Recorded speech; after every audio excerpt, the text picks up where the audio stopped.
እንደምናችሁ ልጆች ዛሬ ደግሞ ይዤላችሁ የመጣሁት ተረት ዛፍ ቆራጩ የሚል ነው።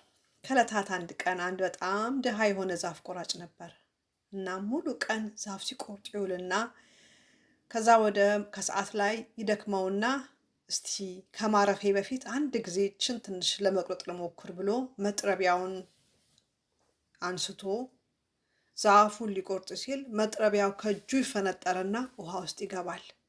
ከዛ ይሄ ዛፍ ቆራጭ በጣም ያዝንና ምን ይሻለኛል ይሄ እኮ በቃ እኔ እንደዚህ እያረኩ ነው ቤቴን የማስተዳድረው፣ ልጆቼን፣ ባለቤቴን እኔ እንደዚህ እየሰራሁ ነው የማግዘው፣ ምን ይሻለኛል እያለ በጣም በሐዘን ያለቅስ ጀመር። ከዛ በኋላ ከውሃ ውስጥ አንድ ሰው ይወጣና ምን ሆነህ ነው ይለዋል። አይ መጥረቢያ ውሃ ውስጥ ወደቀብኝ፣ ምን እንደማደርግ አላውቅም ይለዋል። ከዛ ያ ሰው ውሃ ውስጥ መልሶ ይገባና ከወርቅ የተሰራ መጥረቢያ ይዞ ሲወጣና ይሄ ያንተ መጥረቢያ ነው ይለዋል። ሰውየው አይ ይሄ የኔ አይደለም ይላል። ከዛ አሁንም ውሃ ውስጥ ይገባና ሌላ መጥረቢያ ይዞ ይመጣል። ያኔ ደግሞ የብር መጥረቢያ ነው። ይሄ መጥረቢያ ያንተ ነው ይለዋል። ሰውየው አይ ይሄ የኔ አይደለም ይለዋል። እንደገና ሶስተኛ ጊዜ ይገባና ሌላ መጥረቢያ ይዞ ይመጣል።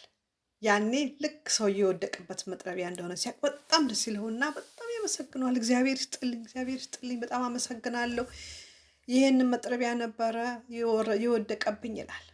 ከዛ በኋላ ያ ሰውዬ ምን ይለዋል? በል አንተ እውነተኛ ስለሆንክ የወርቁንም የብሩንም የራስህን መጥረቢያ ይዘህ መሄድ ትችላለህ ይለውና ይሰጠዋል። ሰውየውም በጣም ደስ ይለዋል። ያንን ወርቅ ብር ይዞ ተደስቶ ሄዶ ለቤቱ ብዙ ነገር ማድረግ እንደሚችል እያወቀ ቤቱ ይገባል። ከዛ በኋላ የዚህ ነገር ወሬ ከተማ ውስጥ ይሰማል። ከዛ በኋላ ሰዎች እኛም እንደሱ እናደርጋለን ይሉና ተራ በተራ ሰዎች ምን ያደርጋሉ? መጥረቢያ ይዘው እየሄዱ መጥረቢያውን ጫካ ውስጥ ይደብቁና መጥረቢያ የጠፋ ምን ይሻለኛል አይ ምናምን እያሉ ማልቀስ ይጀምራሉ ተራ በተራ። ያኔ አሁን ይዘው እየመጣና ምንድን ይሆናችሁ ሲላቸው በቃ መጥረቢያ እንደዚህ ያደርጋለሁ ብዬ ውሃ ውስጥ ገባብኝ ይላል። ከዛ በኋላ ይገባና አሁንም የወርቁ መጥረቢያ አውጥቶ ይሄ መጥረቢያ ነው ሲላቸው አዎ እሱ ነው ይላሉ። ከዛ ሁሉም እንደሱ እያሉ ወርቅ መጥረቢያ መውሰድ ይፈልጋሉ። ከዛ በኋላ ያ ሰውዬ በጣም ያዝንና ልክ ይሄ ነው ሲል በዛ ያባረራቸዋል። በሉ ጥፉ ከዚህ እናንተ ሐሰት የምትናገሩ ሰዎች ያባረራቸዋል። ከዛ ሁሉም በቃ ሮጦ ቤታቸው ይገባሉ። ከዛ በነገታ በጠዋት ይመጡና መጥረቢያቸውን የደበቁበት ቦታ ሲሄዱ መጥረቢያቸው ሁሉ የለም፣ ጠፍቶ አገኙት። አያችሁ ልጆች፣ ያ የመጀመሪያው ዛፍ ቆራጭ እውነተኛ ዛፍ ቆራጭ ነበርና የራሱ ያልሆነን ነገር የኔ ነው አላለም። የራሱን ነገር ነው የፈለገውና በዛ ምክንያት ሌላ የወርቅና የብር መጥረቢያ ሽልማት አገኘ። ስለዚህ ሁል ጊዜ እውነት መናገር አለብን። ውሸት መናገር ቅጣት ያመጣል።